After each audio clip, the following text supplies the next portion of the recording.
Hello students, 8th class. मेरे पास कुछ students के फ़ोन आए हैं जहाँ पे उन्हें एक परिमेय संख्या में कुछ डाउट्स आ रहे हैं। तो एक बार परिमेय संख्या को फिर से देख लेते हैं।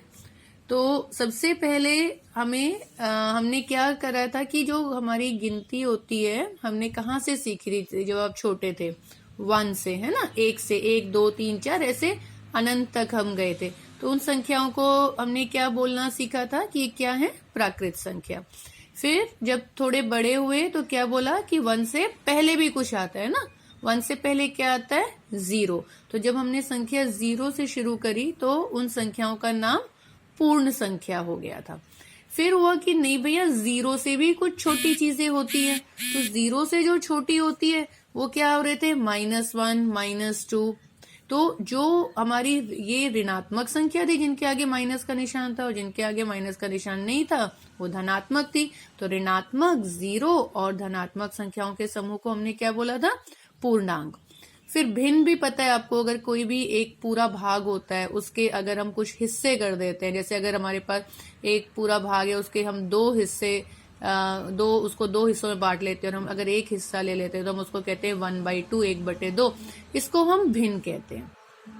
लेकिन अगर हम 1/2 की जगह अगर हम -1/2 लिखते हैं तो क्या ये भिन्न है? भिन्न तो हमने कोई भी ऋणात्मक भिन्न नहीं पढ़े ना अब तक।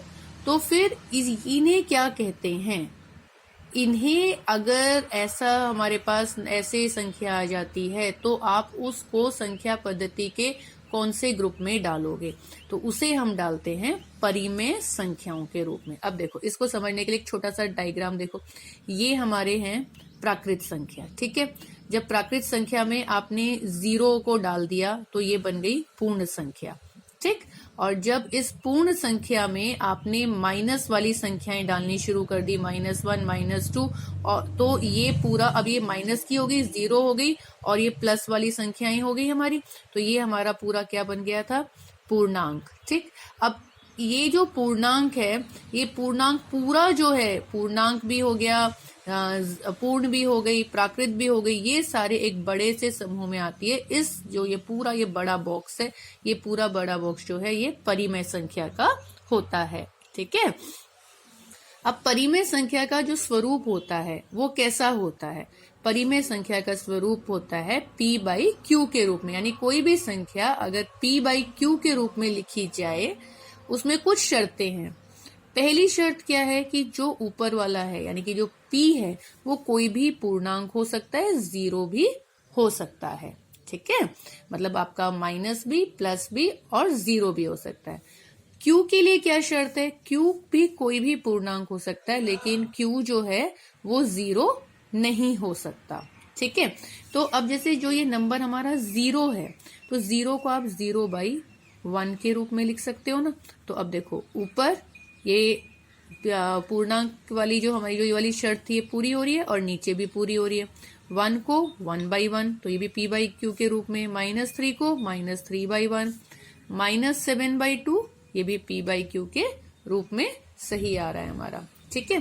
तो ऐसी जो भी हमारी संख्याएं होती हैं इन्हें हम क्या बोलते हैं?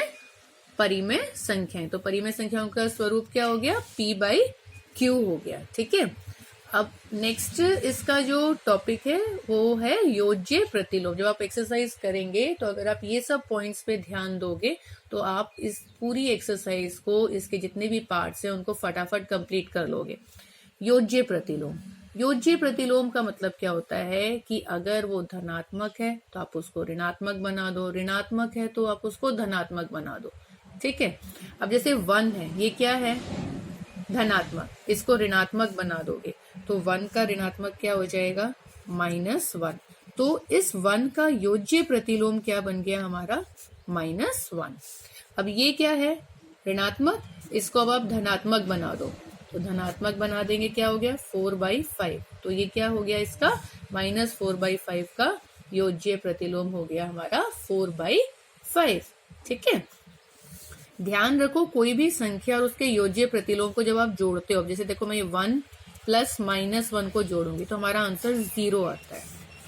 -4/5 और +4/5 कितना आंसर आ रहा है? 0। तो योज्य प्रतिलोम की क्या पहचान होगी कि जब आप उस योज्य प्रतिलोम को उस संख्या के साथ जोड़ोगे तो क्या आ जाता है, 0 आ जाता है। ठीक है, तो नेक्स्ट है हमारा गुणात्मक प्रतिलोम। गुणात्मक प्रतिलोम होता है कि वो जो नंबर जो भी हमें दिया जाएगा आपने उसको उल्टा करके लिख देना है, यानी कि उसका जो अंश है उसको हर बना दो, जो हर है उसको अंश बना दो, निशान नहीं बदलना है। 1 है, 1 के इसको कैसे लिखते हैं, 1/1। आप इसको उल्टा करोगे तो भी क्या आ गया, 1/1। 2/5 है ना। अब इसका गुणात्मक प्रतिलोम, 2 को नीचे ले आओ, 5 को ऊपर, 5/2। -1 का, तो -1 का क्या है, कैसे लिखते हैं, -1/1। इसको उल्टा करेंगे तो भी -1/1, क्योंकि माइनस का निशान हम ऊपर लगा देते हैं। ठीक है, अब 0 देखो, 0 का मतलब क्या होता है, 0/1। अब अगर आप इसका योज्य प्रतिलोम लेते हो तो ये उल्टा लिखना होता है ना, 1/0। ठीक है, लेकिन अगर आप ये 1/0 करते हो तो नीचे क्या आ गया, 0। लेकिन हमारी जो वो परिभाषा थी वो क्या कह रही थी कि जो Q है वो 0 नहीं हो सकता। तो यानी कि 0 का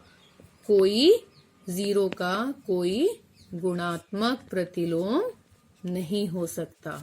ठीक है, ये क्वेश्चन आएगा कि किसका गुणात्मक प्रतिलोम नहीं हो सकता, तो 0 का कोई गुणात्मक प्रतिलोम नहीं होता, क्योंकि वो ऐसी परिमेय संख्या बना रहा है जहां पे Q 0 आ रहा है, जो कि Q हमारा 0 नहीं हो सकता।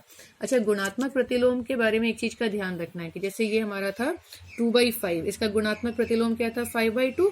अगर आप इस 2/5 और इस गुणात्मक प्रतिलोम को मल्टीप्लाई कर रहे हो तो अब जब आप इसको कट करते हो क्या आता है, 1। तो यानी कि गुणात्मक प्रतिलोम की क्या पहचान है कि उस गुणात्मक प्रतिलोम को अगर हम उस संख्या से इंटू करते हैं, गुना करते हैं, तो आंसर क्या आ जाता है हमारा, 1 आ जाता है। ठीक है, नेक्स्ट इस लेसन का जो इम्पोर्टेंट टॉपिक है वो है कि दो परिमेय संख्याओं के बीच परिमेय संख्याएं ज्ञात करनी होती हैं हमें। अब जैसे ये है 1 और 2 है, 1 और 2 दोनों परिमेय संख्या, क्योंकि 1 को आप 1/1, 2 को 2/1 के रूप में लिख सकते हो, है ना, ऐसे। तो अब इनके बीच में कितनी परिमेय संख्या, वैसे अगर हम देखते हैं तो 1 और 2 के बीच में अगर आम इंसान से पूछा जाए तो वो कहता है नहीं, 1 के बाद तो 2 आता है, तो 1 और 2 के बीच में कोई परिमेय संख्या नहीं है। लेकिन इंटेलिजेंट बच्चा जो है, जो होशियार हैं, जैसे कि आप सब हैं, तो वो क्या करेंगे कि अरे भैया 1 का मतलब तो 1/1 है और 2 का मतलब 2/1 है। अब हम इनके बीच में कैसे करेंगे, अगर हम 1, अब हम मैजिक 0 लगा देंगे। अगर हम यहाँ 0 लगा देते हैं और यहाँ 0 लगा रहे हैं, ठीक है, अब हमने यहाँ भी 0 लगा दिया, यहाँ भी 0 लगा दिया, ऊपर नीचे दोनों लगा देते हैं तो वो नंबर में कोई बदलाव नहीं आता। तो ये बन गया 10/10 और ये बन गया 20/10, क्योंकि यहाँ भी 0, यहाँ भी 0। अब नीचे वाला तो दोनों सेम है, दोनों का 10/10 है, तो अब 10/10 के आगे क्या आता है, 11/10, फिर उसके बाद 12/10, 13/10, 14/10, ऐसे करते करते आप 19/10 तक जा सकते हो। तो बहुत सारी संख्याएं हो गई, है ना। अब एक चीज और देखो, अगर मैं यहाँ, अभी तो मैंने यहाँ इसके आगे 1 0 लगाई थी ना, अगर अब हम इसके आगे 2 0 लगा दें तो ये क्या बन गया, 100/100 और ये बन गया 200/100। अब 100/100 और 200/100 के बीच में देखो 100 के बाद क्या आता है, 101/100, 102/100, ऐसे करते करते हम 199/100 पे जाएंगे। अब जरा सोचो कि इसी तरह तो मैं यहाँ पे और बहुत सारी जीरोस लगा सकती हूँ। तो यानी कि कोई भी जो दो नंबर हैं, हमारी दो परिमेय संख्याएं हैं, उनके बीच में कितनी परिमेय संख्या हो गई, अनगिनत। ठीक है, हम बता नहीं सकते कि कितनी होंगी, क्योंकि आप जितनी 0 लगाते जाओगे उतना वो नंबर जो है वो बढ़ते जाएंगे। ठीक है, तो ये आपका यहाँ तक कंप्लीट हो गया। अब आपके बचे 2 टॉपिक्स जिसके अंदर परिमेय संख्याओं को ज्ञात करना है। अगर उसके नीचे जो है, जो उसका जो हर होता है, अगर अलग दिया हो तो हमें कैसे करना है, और दूसरा आपका बचेगा कि आपको वो जो परिमेय संख्याएं हैं उनको संख्या रेखा पर निरूपित कैसे करना है। तो वो हम अगले वीडियो में दोबारा से रिवाइज कर लेंगे। ओके, तो इसको पढ़कर अच्छे से समझो और फिर एक्सरसाइज करना बहुत ही इजी हो जाएगा।